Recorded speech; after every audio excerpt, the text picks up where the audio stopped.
جبریل علیہ السلام کی حدیث ہے کہ جبریل علیہ السلام رسول اللہ صلی اللہ علیہ وسلم کے پاس آئے انسانی شکل میں اور پوچھا یا رسول اللہ مل ایمان، ایمان کیا ہے؟ جلدی جلدی حدیث سنا رہا ہوں تاکہ میں جو موضوع چاہ رہا ہوں وہ کمپلیٹ ہو جائے. آپ صلی اللہ علیہ وسلم نے فرمایا ایمان یہ کہ اللہ کو ایک مانا جائے، اس کی کتابوں پر ایمان، اس کے پیغمبروں پر ایمان. حضرت جبریل نے پوچھا اسلام کیا ہے؟ آپ نے فرمایا نماز پڑھو، زکوٰۃ دو، رمضان کے روزے اور حج. انہوں نے پھر اگلا سوال یہ پوچھا مل احسان. بات آ رہی ہے سمجھ میں؟ مل احسان، احسان کیا ہے؟ تو آپ نے یہ نہیں فرمایا کہ لوگوں کے ساتھ اچھا سلوک. آپ نے فرمایا ان تعبد اللہ کأنک تراہ فإن لم تکن تراہ فإنہ یراک. ایسے اللہ کی عبادت کرو جیسے اس کو دیکھ رہے ہو، کیونکہ تم اگر نہیں دیکھ رہے تو وہ تو تمہیں دیکھ رہا ہے.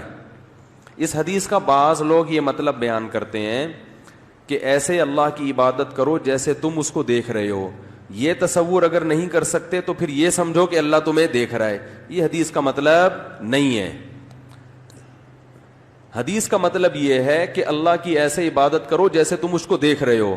تو تمہیں اشکال ہوگا کہ ہم تو دیکھ نہیں رہے. تو نبی نے اگلے جملے میں فرمایا کہ وہ تو تمہیں دیکھ رہا ہے نا، تو مقصد حاصل ہو گیا ہے. محبوب جس کی اطاعت کی جا رہی ہو اس محبوب کا تمہیں دیکھنا ضروری ہے، تمہیں محبوب کو دیکھنا ضروری نہیں ہے. اس کی خاندانی مثال سے بات سمجھاؤں گا. وہی مثال جس پہ آپ کے جذبات ایک دم جذباتی ہو جائیں آپ، ورنہ اس کی مثال کے علاوہ کوئی ابا اماں کی مثالوں سے کوئی جذبات پیدا ہی نہیں ہوتے.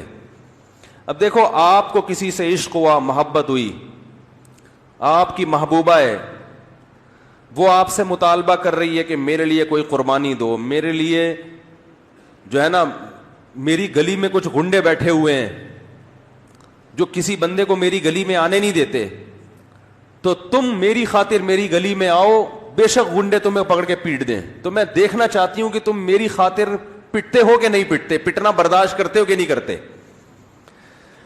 اب آپ کی گلی میں انٹری ہوئی، وہ بڑی بڑی مونچھوں کو تاؤ دینے والے گنڈے آئے کہ جب ہم یہاں آئے تو تجھے یہاں آنے کی کیا ضرورت، یہاں سے تو یعنی تمہیں کیا ضرورت ہے.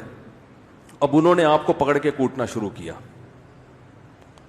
اب آپ کی محبوبہ پہ نظر پڑی کھڑکی پہ، آپ محبوبہ کو دیکھ رہے ہو، لیکن آپ کو خوشی ہوئی کہ چلو میں پٹ رہا ہوں، میں محبوبہ کو دیکھ رہا ہوں، لیکن پتہ چلا محبوبہ کے چہرے کا رخ بولو بھائی کسی اور طرف ہے، وہ کہیں اور دیکھ رہی ہے.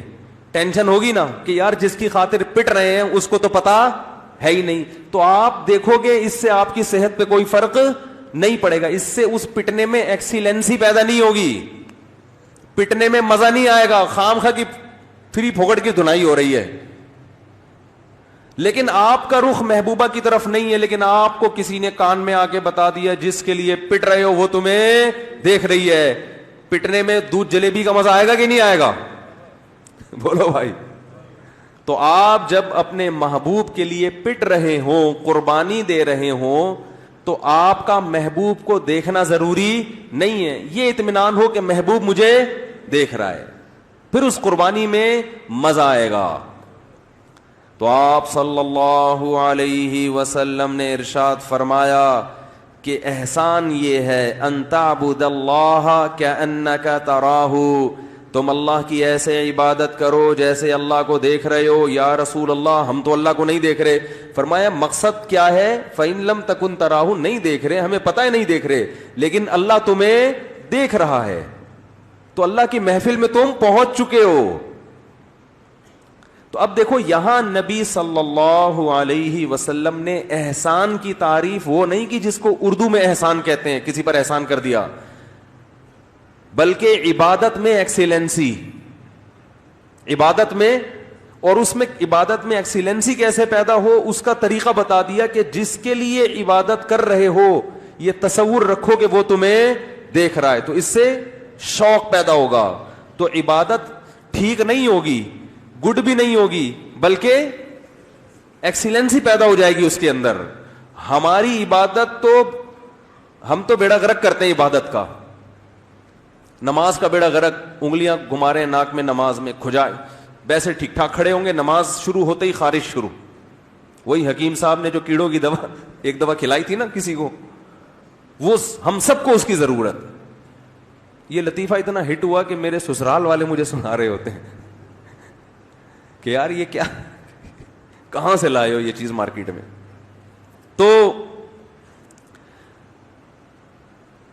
ایکسیلنسی, ہاں اب سوال پیدا ہوتا ہے, نبی صلی اللہ علیہ وسلم نے مثال دی عبادت کی, تو عبادت سے مراد صرف نماز نہیں ہے. عبادت سے مراد جو کام بھی اللہ کی رضا کے لیے کیا جائے تو اس میں یہ تصور رکھو کہ اللہ دیکھ رہا ہے, لہذا اس کام میں ایکسیلنسی کو پیدا کیا جائے.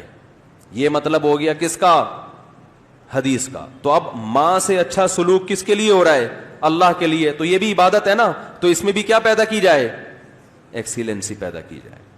ابا سے اچھا سلوک کس کے لیے ہو رہا ہے, بھائی دنیا کے لیے تھوڑی, ابا نے تو پال پوس کے بڑا کر دیا, اب ابا کی کیا ضرورت ہے, اب تو ابا کے کھانے کا ٹائم آ گیا, اب ابا آپ سے پیسے مانگیں گے. تبھی گورے تو وہی اولڈ ہوم میں جمع کرا دیتے ہیں نا کہ یار ترقی کی راہ میں کیا بن رہے ہیں, یہ رکاوٹ بن رہے ہیں, تو ٹینشن پالنے کی ضرورت ہی نہیں ہے. ابا اماں کو پورا نچوڑ لیا, اب جب بڑے ہو گئے تو ابا اماں کیا لگتے ہیں, فل ٹینشن, کھانس رہے ہیں, کورونا کا خطرہ بھی ان کو زیادہ ہے, ٹھیک ہے نا, اور بوڑھے ہیں نا, اور ابا تو فل ٹینشن ہوتے ہیں بڑھاپے میں. اماں تو پھر بھی تھوڑا خیال کر لیتی ہیں. ابا جتنی نصیحتیں جوانی میں کرتے ہیں نا, بڑھاپے میں 10 گنا اس کی سپیڈ, بولو بھائی, بڑھ جاتی ہے. تو اب وہ جوانی میں نصیحتیں برداشت نہیں ہو رہی تھیں, اب ابا کے بڑھاپے کی نصیحتیں, تو کیونکہ جوانی میں برداشت نہیں ہو رہی تھی, حالانکہ اس وقت تو ابا سے پیسے بھی ملتے تھے, اب تو پیسے دینے پڑ رہے ہیں, اب کہاں سے نصیحت برداشت ہوگی.